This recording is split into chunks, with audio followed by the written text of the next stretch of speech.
Bonjour à toutes, bonjour à tous et bienvenue dans ce troisième épisode Grèce antique et monde hellénistique. Nous nous sommes arrêtés à la mort de Philippe II de Macédoine et à l'avènement du règne de Alexandre le Grand à l'âge de 20 ans. Alors Alexandre le Grand, il est né le 21 juillet 356 et il est mort dans la nuit du 10 au 11 juin 323. À l'âge de presque donc 33 ans. Alors, beaucoup de choses ont été écrites sur Alexandre le Grand par d'éminents historiens que je ne suis pas. Nous allons survoler rapidement les conquêtes qu'il a pu faire, qu'il a faites, et nous allons davantage nous attarder sur les conséquences qu'ont eu sa mort. Donc déjà, Alexandre, il y a la légende du dressage de ce cheval, Bucéphale. Il était tout jeune, un peu plus d'une dizaine d'années, et son père vendait des chevaux, et il avait un cheval noir, très, très fougueux, dont personne n'arrivait à bout, qui se cabrait, indomptable. Donc Philippe II se résout à ne pas acheter ce cheval.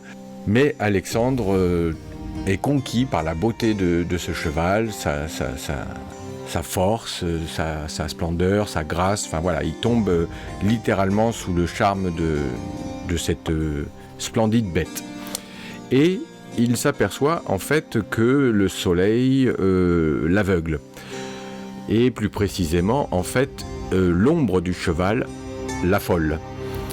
Donc Alexandre s'en rend compte et il s'approche du cheval et le force à se détourner de son ombre et le cheval se calme.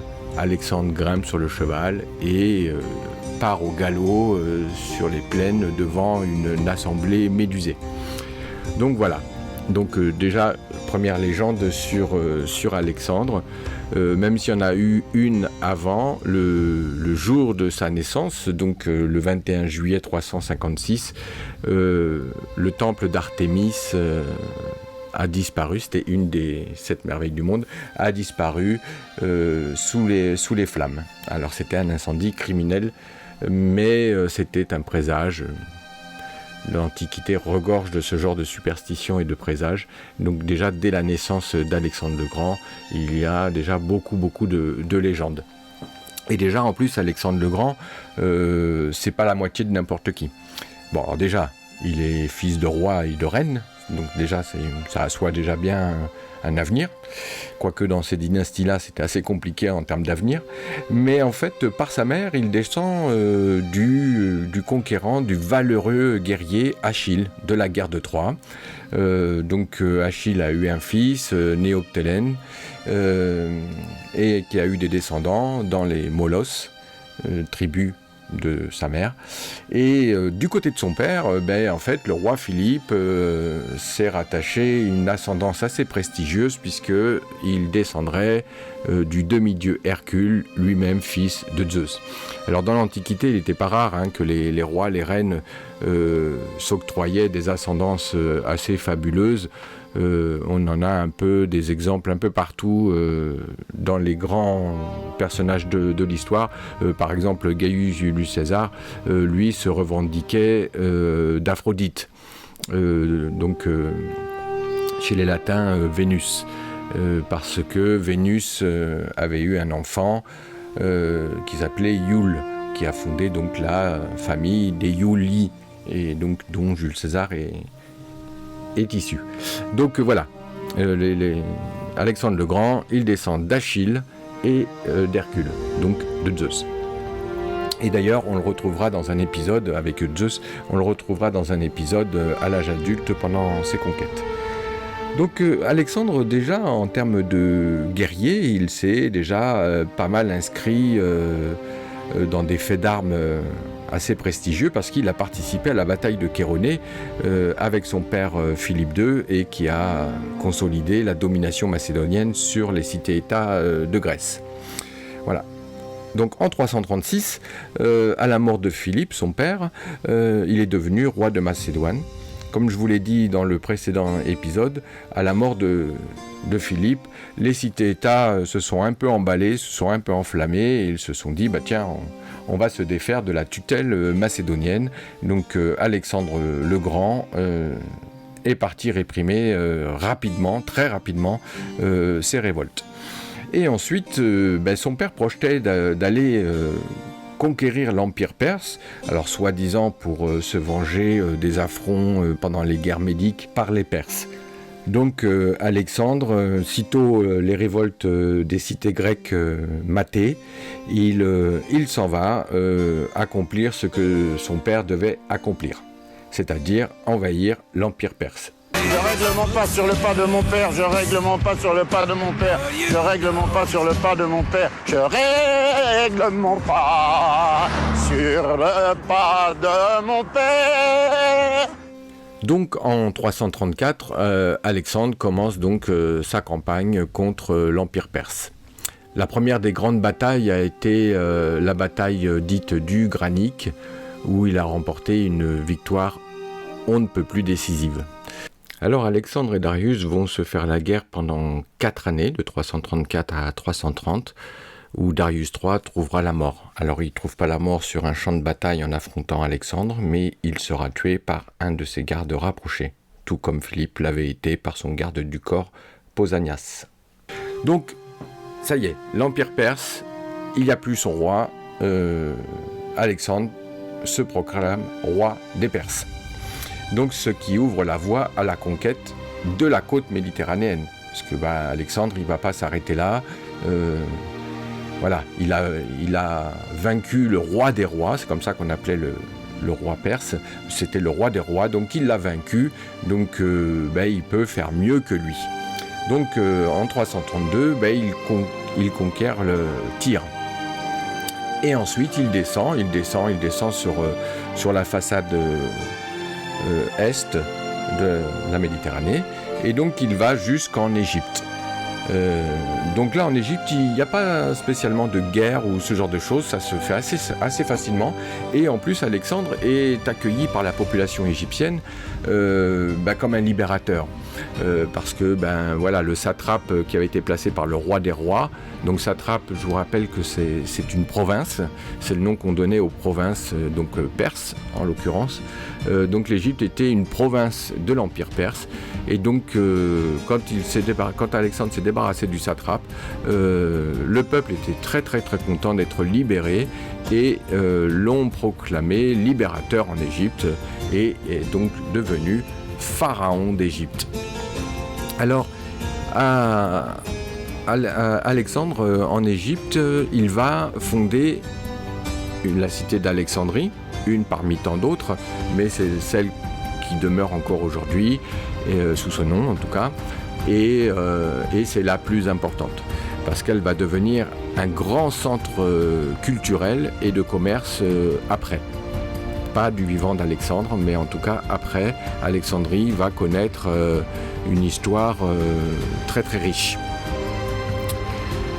Ensuite, après avoir fondé la cité d'Alexandrie, en tout cas d'avoir dessiné les plans, les plans, la légende raconte qu'il aurait posé sa chlamyde. Alors la chlamyde, c'est une espèce de petite cape, donc il l'aurait posée au sol, et qui aurait donc fait les contours de la cité d'Alexandrie, et ensuite avec de la farine, et ils auraient tracé les rues et les quartiers à angle droit. Ça se faisait comme ça à l'époque, ce qu'on appelle un style hippodamien, et donc avec de la farine ils ont tracé les grandes rues, les grandes voies. Une des plus grandes, c'est la voie canopique qui va de l'ouest, qui s'appelle la porte du soleil, donc Stoa Hélios en grec, à l'est de la cité d'Alexandrie, la porte de la lune, Stoa Séléné en grec. Donc ils font le tracé à la farine, et une nuée d'oiseaux arrive et picore toute la farine, et après avoir mangé toute la farine, les oiseaux s'envolent. Donc là, pareil, superstition, oh là là, mauvais présage, qu'est-ce qui va se passer? Pourtant, ça sert à rien d'être superstitieux, ça porte la poisse d'ailleurs, mais voilà. Donc le présage, comment est-il interprété? Eh bien, il y a quelqu'un qui vient et qui lui dit, eh bien non, mais t'inquiète pas, c'est un bon présage parce que ça veut dire que les peuples du monde entier vont venir se nourrir de ta cité et elle va connaître un essor et un envol sans pareil. Voilà, bon, c'est l'art et la manière de s'accommoder de la bonne nouvelle ou de ce que les gens ont envie d'entendre. Ça continue un petit peu encore de nos jours aussi. Donc voilà.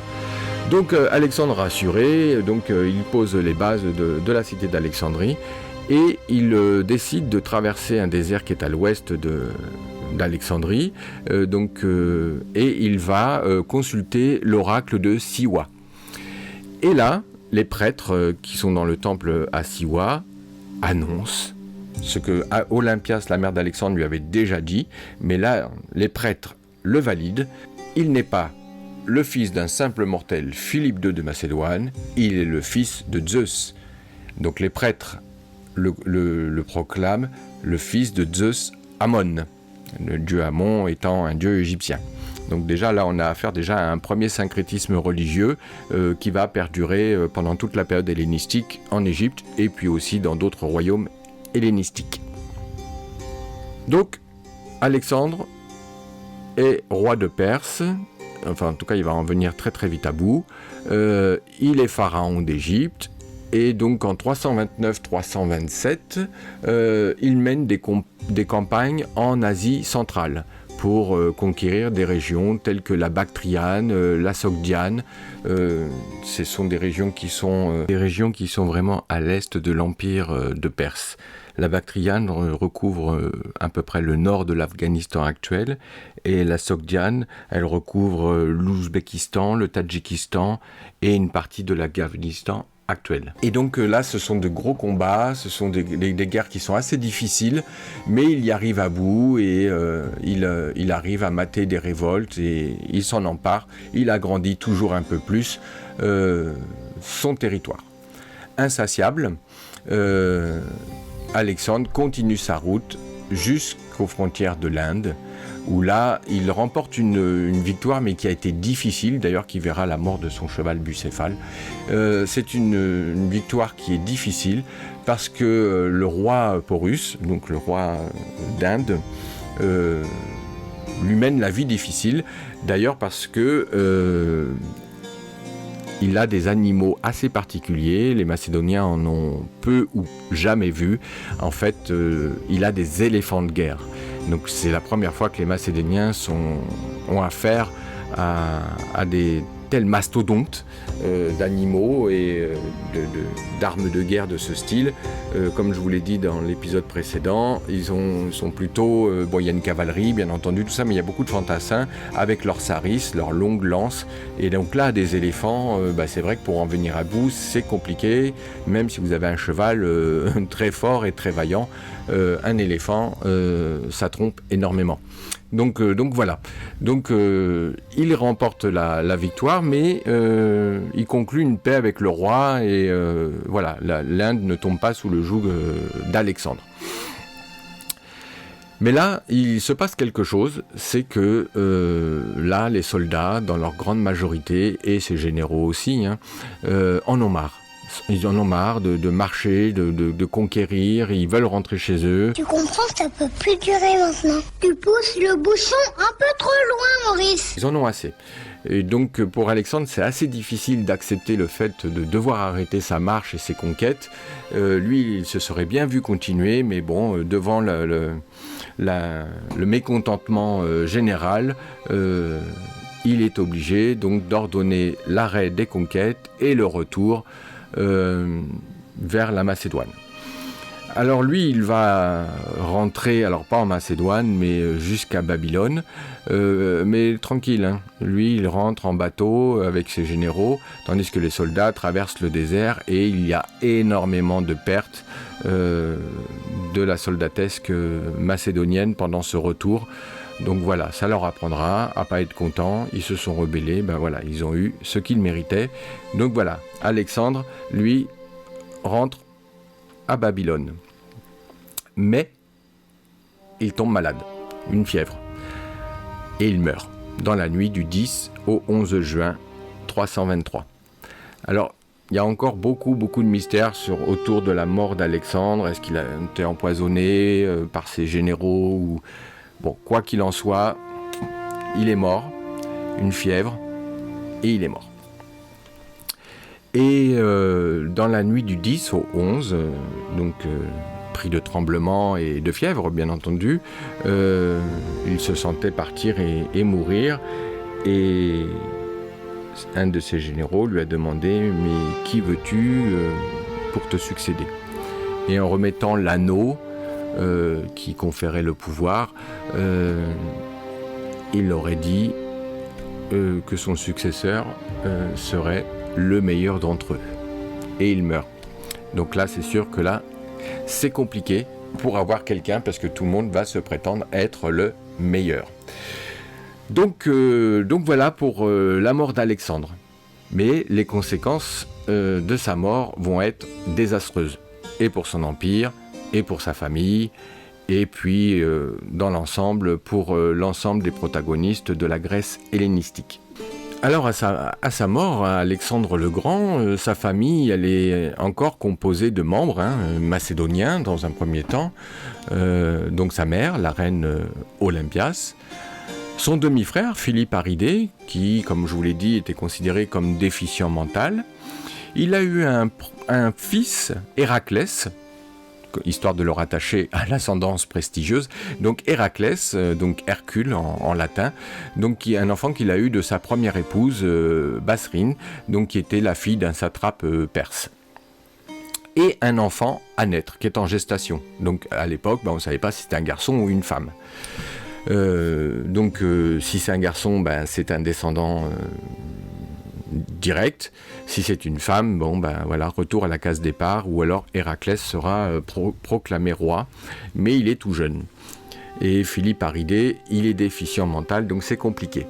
Mais là, les généraux commencent à se dire, oui, mais Héraclès, c'est le fils d'une Perse, donc il n'est pas macédonien. C'est bis repetitas avec le mariage de Philippe II et Cléopâtre, la nièce d'Attale, qui prétendait que Alexandre n'était pas un pur macédonien. Donc là, retour à la case départ, encore une fois, on discute de la légitimité du sang. Et puis aussi, l'enfant qui est dans le ventre de Roxane, elle aussi, elle n'est pas macédonienne. Donc, qu'est-ce qui reste ? Eh bien, il reste Philippe Aridée, qui est le fils légitime de Philippe II et d'une de ses épouses qui était macédonienne. Donc, plutôt que d'avoir un sang mêlé comme roi, il préfère choisir un déficient mental, ce qui peut aussi arranger tout le monde pour pouvoir le manipuler à loisir. Il a aussi donc des demi-sœurs dont on parlera un peu plus tard. Alors la première conséquence de la mort d'Alexandre, c'est la fragmentation, pour pas dire l'éclatement, de l'empire conquis, fraîchement conquis en plus. Donc à sa mort, son empire, son vaste empire qui s'étendait donc de la Grèce, la Macédoine, les cités-États, et jusqu'aux frontières de l'Inde, en prenant le couloir syro-palestinien, l'Égypte, et l'Iran, l'Irak, l'Afghanistan, enfin tous les pays dont je vous ai cités dans le podcast de présentation, tout cet empire se fragmente. Alors il ne se fragmente pas de façon... disons que les généraux se répartissent des territoires qui les intéressent. Non. Ils se fragmentent par des luttes de pouvoir violentes. Qui conduisent à ce qu'on appelle la guerre des diadoques, donc le diadoque voulant dire successeur. Et donc là, on va assister à une série de conflits violents entre les généraux et d'autres nouveaux protagonistes qui interviendront ici ou là. Et ces guerres, elles vont en fait finalement, au bout d'un moment, presque un peu plus de 40 ans de guerre.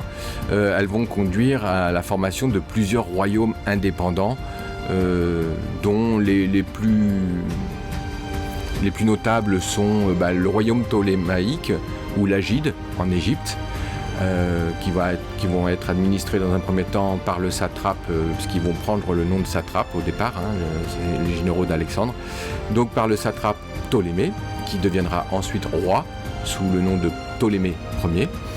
Le royaume séleucide en Asie, qui sera donc administré par le satrape Séleucos. Le royaume antigonide en Macédoine et en Grèce continentale, par Antigone Gonatas, qui sera le satrape, et le royaume de Pergame, qui va naître un tout petit peu plus tard que ces conflits entre Diadoques, et qui sera vraiment centré sur la cité-État de Pergame, qui va s'étendre un petit peu, mais qui va, évoluer pendant très peu de temps, et donc qui va être administré, alors non pas par là un satrape, mais par un administrateur, il portait ce nom, Philéter. Donc voilà pour les principaux royaumes. Ce qu'il faut retenir aussi, c'est que les satrapes et futurs rois vont être rois ou administrateurs d'un territoire où leurs sujets, ne parlent pas le grec. Ceux qui parlent le grec, forcément, donc là, les rois et les élites, les administrateurs locaux, vont apprendre le grec pour pouvoir échanger avec ces nouveaux souverains. Donc ça va aussi pas mal compliquer la tâche pour certains d'entre eux, mais on va quand même assister à un multiculturalisme dans toutes ces régions, un mélange aussi ou un syncrétisme religieux et culturel tout de même. Déjà, c'est Alexandre le Grand, au gré de ses conquêtes, qui va diffuser la culture grecque, comme je vous l'avais dit, ce qu'on appelle nous maintenant, avec un mot moderne, l'hellénisme, donc qui va diffuser en fait la culture grecque, qui va comprendre donc bien sûr la littérature, ce genre de choses, mais tout ce qui fait grec, c'est-à-dire la façon de se comporter, les mœurs, les lois grecques vont être transposées dans ces royaumes, auprès de populations qui ont les leurs propres avant son arrivée, donc ce qui peut aussi générer pas mal de révoltes. Donc voilà, ce qu'il va y avoir aussi, c'est beaucoup de changements économiques et sociaux. Alors déjà, les personnes, par exemple pour les cités grecques, Athènes, Sparte, Delphes, Corinthe, donc ils sont déjà passés du statut de citoyen à sujet d'un roi, donc ils ne décident plus pour le sort de leur cité, ils reçoivent directement ce qu'il y a à faire par le roi. Au niveau sociétal, toutes les cités conquises par Philippe II, puis maintenues sous le joug macédonien par Alexandre, vont provoquer en fait une migration assez importante de colons grecs vers les villes fondées par Alexandre. Il en a fondé beaucoup, qui portaient pratiquement tout le nom d'Alexandrie, mais qui maintenant de nos jours portent d'autres noms, sauf celle d'Égypte. Donc les Grecs vont s'installer dans les villes fondées par Alexandre, donc ce qui va avoir aussi des conséquences sociales, parce que ça va créer des sociétés cosmopolites, parce que les colons grecs vont se mélanger, eux, à la population. Donc il va y avoir un cosmopolitisme qui va, avec les populations locales, qui va émerger.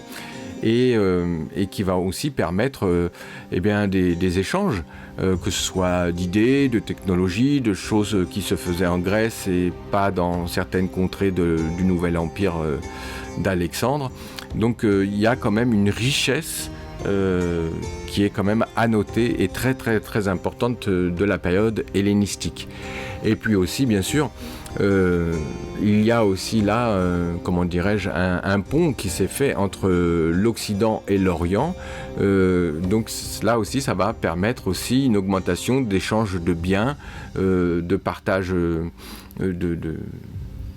d'orfèvrerie, de bois, de matières précieuses, d'encens, de tissus, et ainsi de suite. Donc là, il va y avoir vraiment beaucoup d'échanges commerciaux qui vont se faire et qui vont permettre à certaines cités de s'enrichir assez considérablement et très rapidement. Donc voilà où on en est à la mort d'Alexandre le Grand. Les Diadoques commencent à se disputer l'Empire. Il y a une migration qui avait déjà eu lieu pendant les conquêtes d'Alexandre, mais une migration assez importante de Grecs vers l'Empire de Perse ou en Égypte ou dans tous les territoires conquis par Alexandre. Il y aura beaucoup de colons grecs qui vont s'installer en Bactriane, on en reparlera tout à l'heure, et qui ne sera pas sans incidence sur la suite des événements. Nous sommes donc à l'été 323. Philippe II de Macédoine est mort. Son fils Alexandre le Grand est mort à presque 33 ans. Et ses généraux vont se déchirer pour l'Empire. Mais cela sera le sujet du prochain épisode qui portera donc sur les Diadoques, les successeurs d'Alexandre le Grand.